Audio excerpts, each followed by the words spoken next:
If you're trying to create something that seems almost impossible, you might call it a moonshot.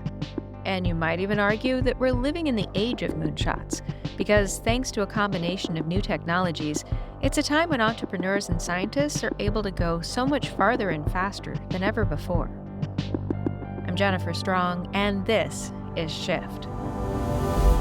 Now here on the steering column is a device called Auto Cruise. You simply set the speed you want. Self-driving robo-taxis are already on the road in 2 U.S. cities. As the disc rotates, a mirror reflects the light in the way that depends on how the signal was recorded. This is the 100 terabyte I present to you Electro, the Moto Man. Ladies and gentlemen. I would say that one of my greatest skills is my ability to interact with humans. This episode, we hear from the Captain of Moonshots himself, Astro Teller, on how to build and run a moonshot factory.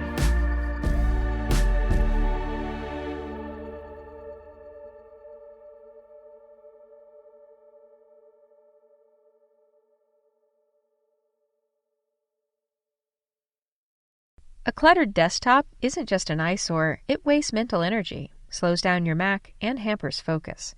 With Clean My Mac, you'll boost both your Mac's performance and your productivity by easily identifying and removing large, unnecessary files, including cache files.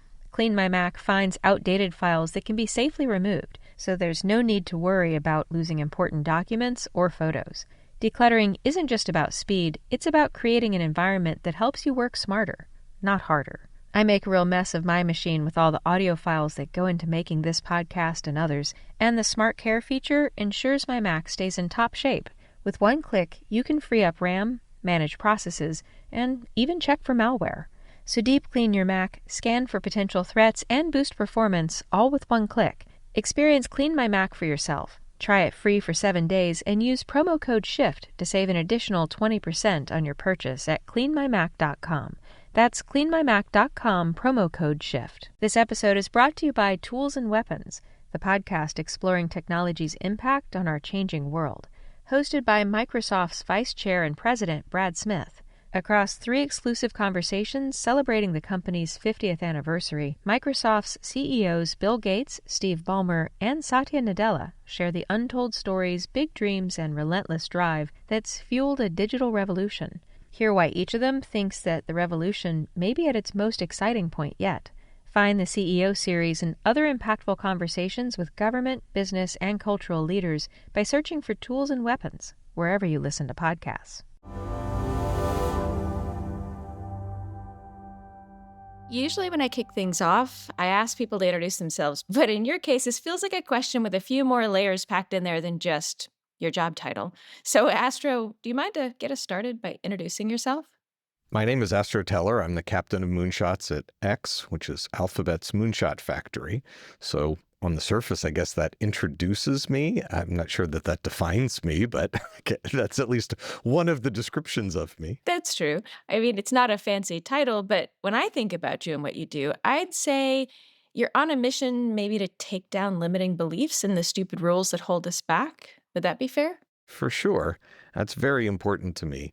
I mean, I would say my longer term goal is I believe that there are ways in which we can make more value for humanity while making more for our investors and enjoying our work more by building enterprises that are a little bit different.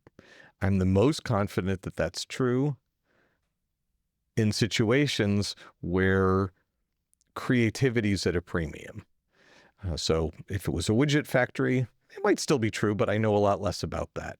But when it comes to taking moonshots, I'm very sure that that's true. And so demonstrating that, systematizing that is what gets me up in the morning. Now, to accomplish that, I believe that there are a set of things that make it more fun to be at work and more productive on working on creative enterprises, like, for example, as you just described, getting past limiting beliefs, letting go of our fears or learning to cope with our fears better, learning to how to be more sort of playful and open and curious in our work as individuals and as teams in ways that sort of create a lot more positive flow, discovery, and refinement than would happen if we all showed up like, I know what the right answer is, which unfortunately is how we're all taught to behave starting when we're like 5 years old. That's fair.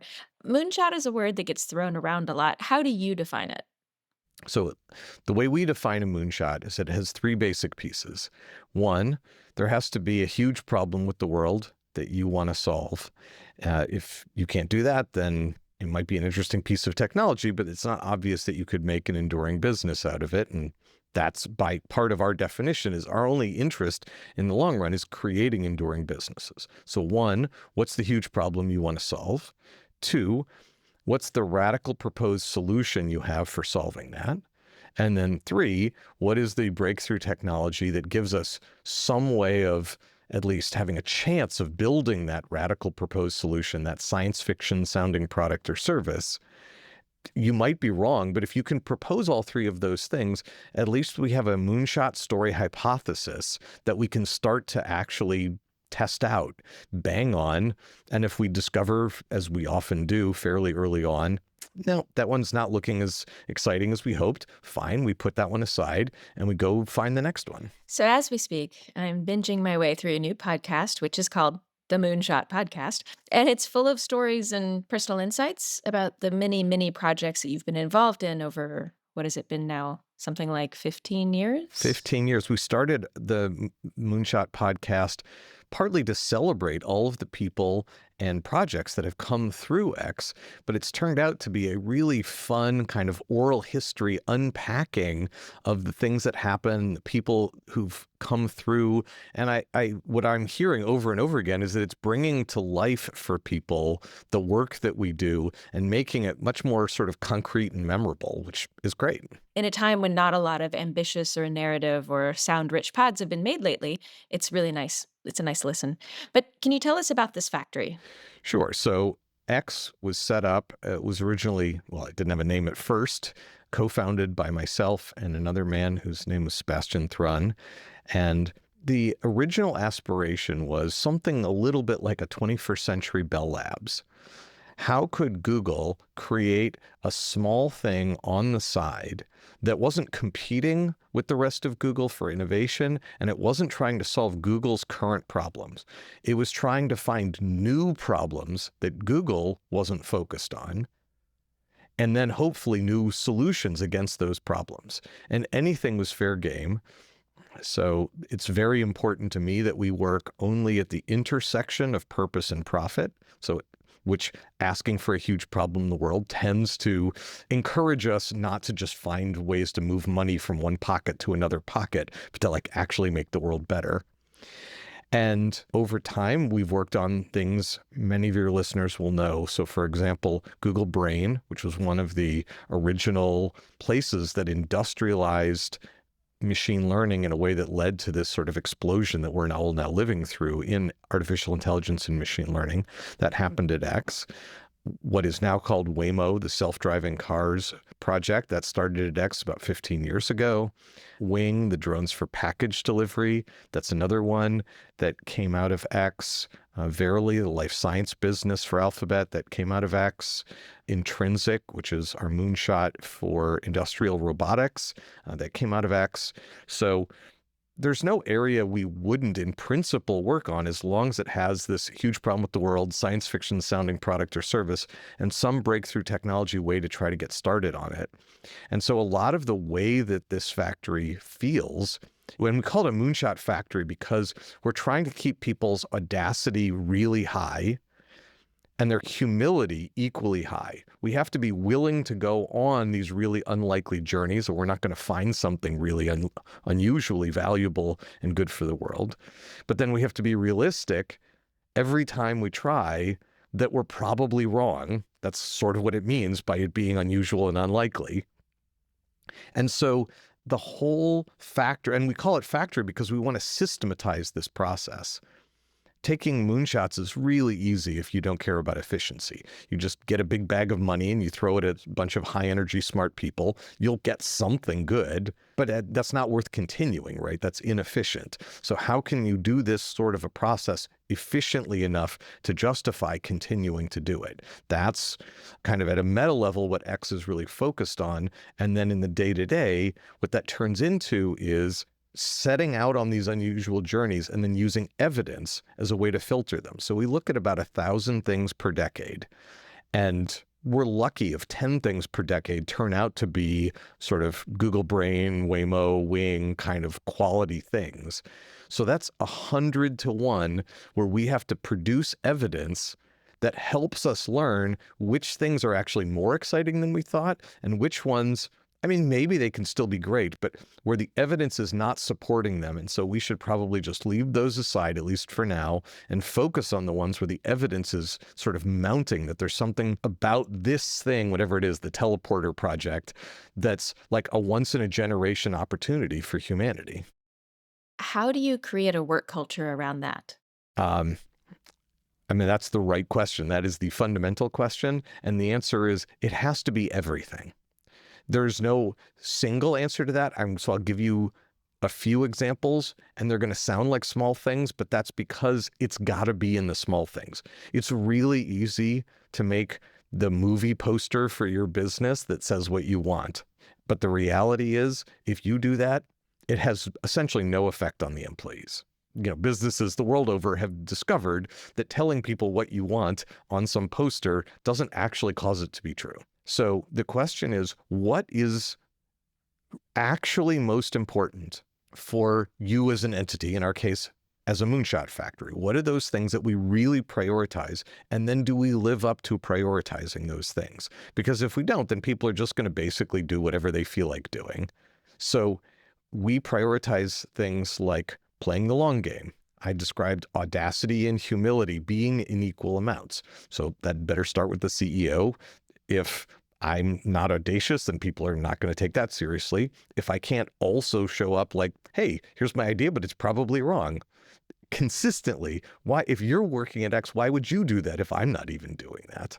We just had a promotion conversation literally like 30 minutes ago about somebody. When we're having a promotion conversation about anybody in the factory, they have to believe that the things we're going to focus on in that promotion conversation are going to be the same things on the poster.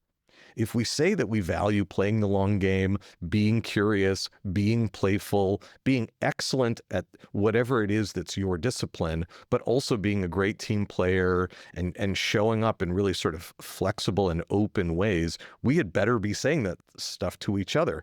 People are going to watch who we promote. Of course. They're absolutely going to watch that. They're going to watch who we give bonuses to.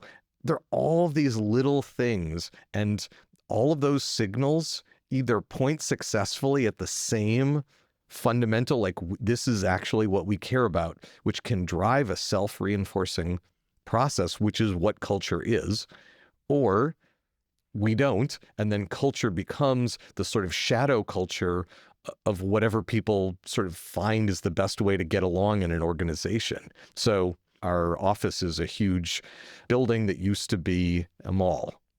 So in this big hallway that's the main entryway, there's a line right across the floor, and in huge letters by the line it says, "You may not cross this line, exclamation point, ever, exclamation point. That is a stupid rule. And asking people to break that little stupid rule every day is one of 1,000 ways that we're telling people this is what we care about. There's plywood on the walls. I mean, see like driftwood behind me. There's actually, you can't see it, it's on the other side of the wall, but there's AstroTurf on that side of the wall. People read all of these signals. Sure. I mean, you also put on skates, don't you, when you come into the office? There you go. They're my skates. Oh, he's raising his foot, everybody. I'm wearing skates right now. I wear them all day, every day. I mean, partly because it's fun, but even that is sort of purposeful because having fun is part of the shtick. I mean, I do get to meetings a minute or two faster, so it is sort of productive. But also, it's a signal to people like not to take me too seriously, not to take themselves too seriously, that it's possible to be great at what you do and be playful at the same time. Cross the line you don't cross every morning. Exactly. With joy.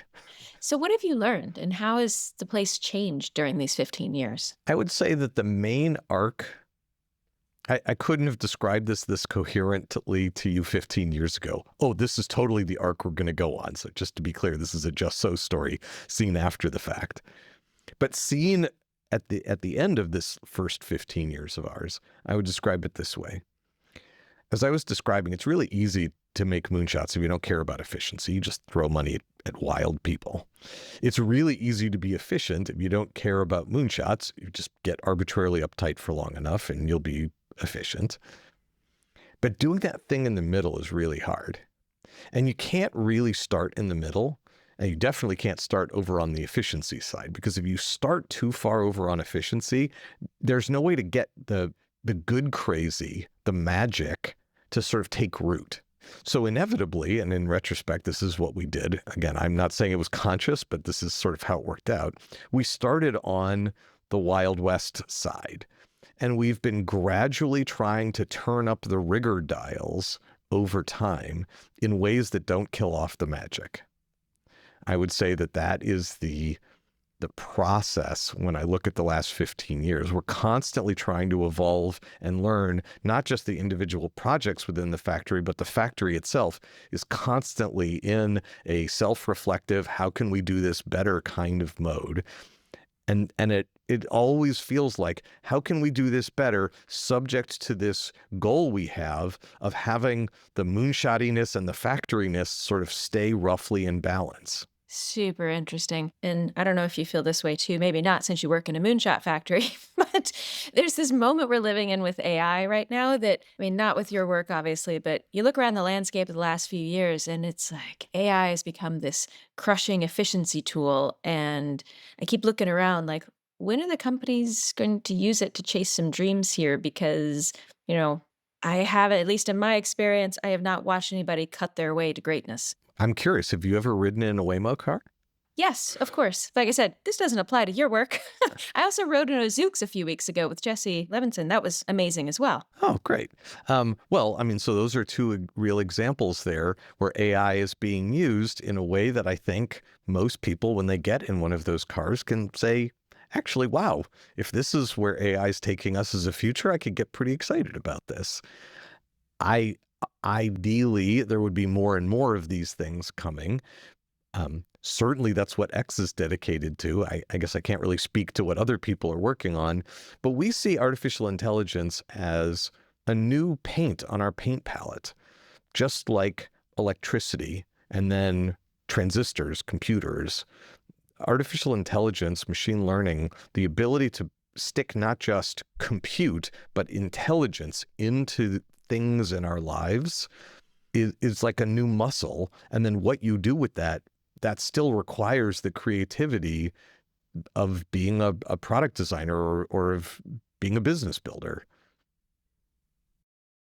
Probably a question you get asked a lot too. I get asked whether, AI is good or bad. And I asked back, would you say that about a hammer? Or would you ask that about a hammer? It's a tool. You can do a lot of damage or a lot of greatness with most tools. You also have a lot to say about the importance of failure, kind of near and dear to my family's hearts. We had an uncle who once taught that class at MIT. But what do you tell people about failure? So I'm known, as you probably know and are referring to, as a bit like the crown prince of failure or something like that. But I hate failing. I'm not interested in failing. I'm very motivated to succeed in the long run. But back to what we were saying before, if one of our things at X is playing the long game, then how good I look today, how bright and shiny an object I can show you today should not be the issue. The issue should be 10 or 15 years from now, how much value can we have produced? And if you're shooting over the horizon, if when you're starting an adventure, you don't even know if you're going in the right direction, the muscle you care about is learning. It is not progress. Why would you rush forward in any particular direction if you don't even know whether you're going in the right direction? And learning only happens almost exclusively in a moment where you have some model of the world, and then you discover in some way that your model of the world was wrong, and then you update your model. That's what learning is. And however else we want to describe it, that moment where your model turned out to be wrong in some way feels like failure to you, and it looks like failure to other people. So if we here at X want the individuals at X to be learning machines, and we want them to build learning machines, i.e. teams that are obsessed with learning and have the tightest possible learning loops, destigmatizing failure is absolutely critical to what we do, because if the moment of learning is the same moment as the moment where you feel, at least to some extent, like you failed, and you feel at all bad about failing, then you will unconsciously, or possibly even consciously, avoid learning. That is so true. So that's why we're so obsessed with destigmatizing failure, not because we like failure, not because chasing being wrong for its own sake is valuable. It's the learning that we're chasing. For sure. Do you have any examples that you point to of particular moments of failure that were incredibly useful? I mean, I'm not sure where to start because that's like our whole thing here, but sure, I'll give you some examples. Waymo, in the very early days, we thought we were making a self-driving car. We referred to it, even once we started being public about it, as the self-driving car thing at Google's self-driving cars, because that's what we thought we were making. And we had them out on freeways with people who didn't work at X. They were still Googlers, but they didn't work at X. And we had made them sign pieces of paper swearing that they would be really careful. They would keep their hands right by the wheel. There were cameras in the car to make sure that when they were using them on their commutes to work, they were super careful as a backup system for the cars. And these people, good people who cared about X and cared about Alphabet, were in the back seat sleeping. They were putting on their makeup and eating with both hands. They were not responsible. And I don't think it was just the Googlers. I think all humans are like that. Expecting humans to be a backup system for vehicles is not safe. And so we could have chosen to see that as a horrible thing and wish we hadn't found it out, but that'd be pretty irresponsible. Or a bad thing and stop the whole project. I guess maybe we could have come to that conclusion. But we actually said, wow, that is a very important thing we just learned. Stop that dog fooding that we were doing with these Googlers. We are not in the business of making self-driving cars. That was the wrong way to think about it.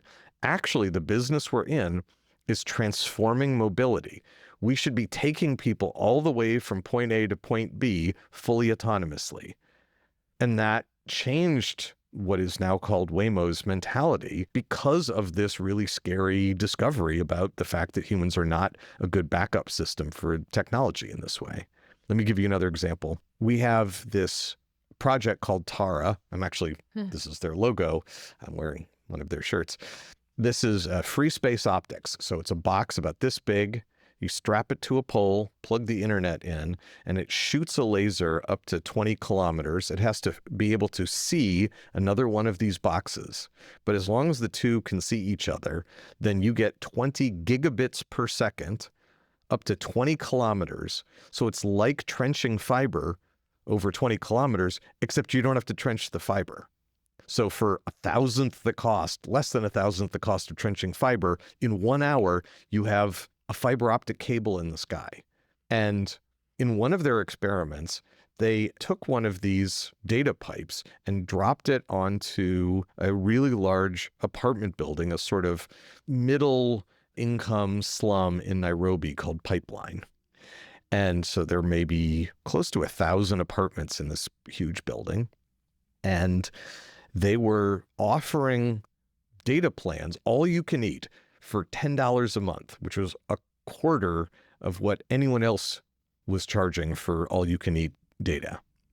And they were like, oh yeah, we're about to get all these customers, it'll be so great. And they got up to like 20 or 30. And then it just stopped. And so we thought, okay, maybe we don't understand how to market in this region of the world. We have to figure something out. We were literally going there to remove this thing from the roof of the building. And someone said, why don't we just go ask the people who did sign up why they signed up? And as we dug in, it turned out that they were using like 10 times as much data as seemed at all possible that they would need. And then we found out that each of the 30 people who'd signed up was running fiber optic cables inside the building to all of their neighbors and reselling the data. We were selling them for $10 a month for like, they were making $300 a month reselling our data. Now, we could have chosen to be very angry. That was our first, like, oh, they're stealing from us. We'll stop them. And then someone at Tara said, hold on, wait, this is an opportunity. We're enabling them. We should get maybe more than $10 a month out of this. But if they want to be entrepreneurs and spread the network, maybe let's help them do that instead of being mad at them about that. So that's a situation where that's not what we were expecting. The initial reaction was, wait, this is really bad. But then we realized it was actually could become part of the business. Really interesting. You know, this might be asking, or a bit like asking if you have a favorite child, but do you have a favorite moonshot that you've worked on or a favorite story about one? Well, obviously, I'm not going to pick one of my children and say that they're the best. I have 4 kids, and I'm also not going to pick one of my children to be the best. But sure, I will tell you sort of some stories that capture nice things for me about the projects figuring stuff out, but also like the same project I was describing, Tara.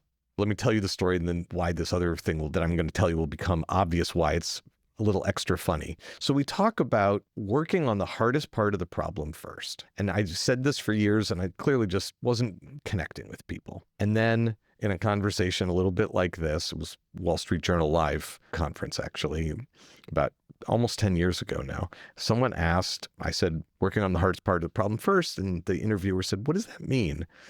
And I was there for this. oh, this was in LA, right? Outside. Yeah, in Laguna Beach. Yeah. So I said, look, like if you were trying to train a monkey to stand on the top of a 10-foot pedestal and recite Shakespeare, which should you do first? Should you train the monkey or should you build the pedestal? And in this extreme case, like it's obvious, you could pretend you're half done if you built the pedestal, but really you've done zero amount of the actual work of burning down risk here. All of the risk is on can you train the monkey, right? So you should focus on that first. Mm-hmm. And so everyone, somehow this became a thing. So this is now like people will literally talk about the monkey on their project, by which they mean the hard, important thing they should be focused on. So Tara discovered when they went out in the world that the monkeys both hang out on telephone poles and other structures and make these poles sway. So these boxes they were putting on those poles had better be able to sort of counter sway so they don't lose track of this thing they're trying to stay pointed at 20 kilometers away. But also these monkeys are very territorial. And so you can't mount them. You can't put one of your boxes on one of these towers until the monkeys are off. So you have to like wait for a time of day when the monkeys aren't there because they get very angry when like bigger monkeys like us climb up the tower. And it's partly funny because of our train the monkey first mantra, but also that's such a good example of getting contact with the real world. It is so tempting if you're in the sort of like just making demos kind of thing to stay in the lab. Everything's very pristine, but all of the really hard parts about moonshots are what happens when you get out in the world. And so we take a lot of delight and remember in various ways over and over again, all of the stories of like, oh, this was a couple of years ago in Canberra, I think. There was a few ravens, or maybe they were magpies. I think ravens or magpies. And we're feeling very territorial. And when our drones were coming in for a delivery, like one of these ravens got really upset and started attacking the drone. And we have this wonderful video of the drone kind of like trying to shake off the bird without hurting it and doing the delivery onto somebody's front yard and then like shaking the bird off and flying away. Like that's what it really takes to make moonshots, is all of those things you would never have planned for. There's no way that in the list of things we had to make sure that this drone was good at was fending off angry ravens was going to be part of it. But that's just part of how it is. And we tell these stories over and over again. I mean, partly because they're fun and funny, but also partly because that's why we ask our moonshots to get out in the real world so early when they're really not done, is because you can't be done and then get out in the world, because the world's going to tell you what the real problem is. Looking ahead at the next few years, what are you excited about? What's next? We never know for sure is part of the answer. It's not like we predict the future. It might look like that after the fact, but it's actually, we try all possible futures. If we're trying 1,000 things a decade and then just filter based on evidence, the 10 things a decade that come through maybe look after the fact like we were really good at predicting the future, but it's just the winnowing process that we were doing. So the first answer is practicing the humility thing. We don't know. I will tell you that one of the things that has kind of consistently passed our tests in ways that make us go, okay, maybe this is getting ready, is synthetic genomics. Oh, cool. Yeah. Humanity is going to move sometime in this decade, in this century, from biology as a science to biology as an engineering discipline. And that will be, I'm increasingly convinced, as profound a shift in the 21st century as computers were, programming silicon was in the 20th century. And so exactly how that will play out, of course, I don't know. Exactly when that will play out, we don't know. But there's enough evidence mounting that we're seeing as we sort of keep trying things that is coming faster than the rest of the world realizes, I think. I think you're probably right, only based on the number of times I've heard that, including something very recently that stuck with me when a founder said, think about the difference between a biology textbook and a physics textbook. Look at the math that's not there in one type and realize that it will be soon. Anything else that you kind of have an eye on? I'm really excited about all of the ways that humanity is going to learn to turn trash back into treasure. I don't think we realize yet how absurd it is that we spend $5 or $6 trillion a year making stuff, and then we get some value out of it, and then we throw it away. But that thing we threw away is already so refined. This is e-waste, plastics, old concrete from buildings, whatever it is. That is not the same as like the rocks we dug out of the ground. It's so refined already. It's nuts that we don't find a way to make a much more circular world to live in. It'll obviously be better for the planet if we do that, but it's just going to be better for humans as well. And someone's going to make gobs of money doing that.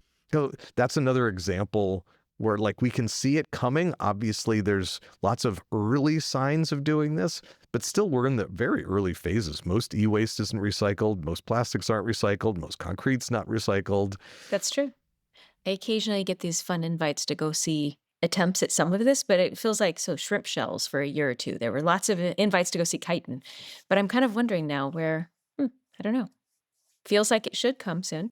If you were to give advice based on all the things that float around in your head, running the Moonshot factory and the years of experience you've had, to someone coming out of school and trying to figure out their space in this world, where they're headed, what's the type of advice you'd give?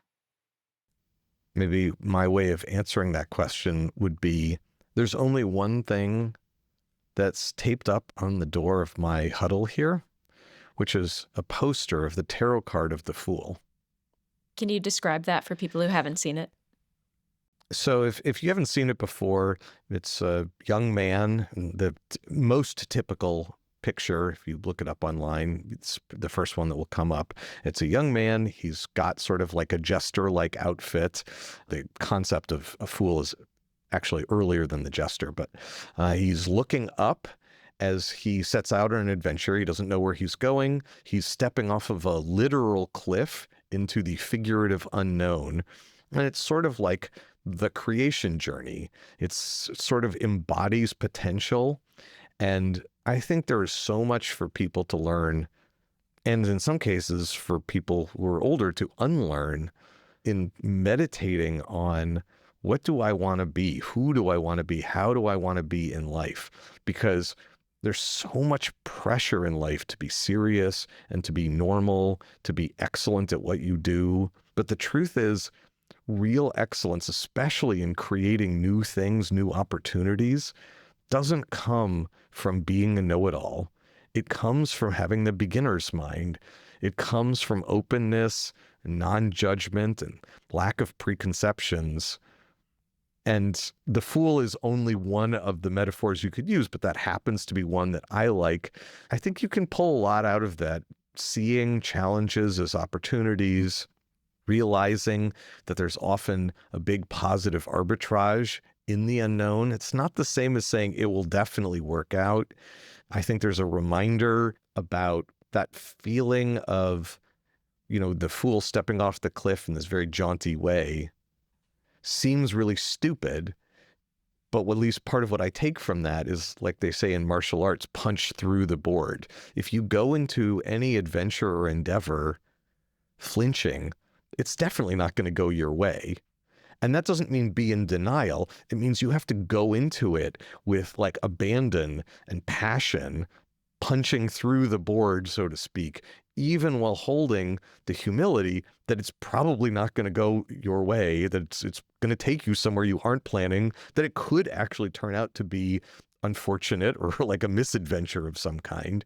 But you can't turn that into a fear that causes you to sort of hold back as you go into the adventure, because then you're pre-deciding it will go badly. So I think there's a lot to be learned from the sort of silliness and the openness that by approaching life in those ways, there's an awful lot to be gotten that we seem to lose over time.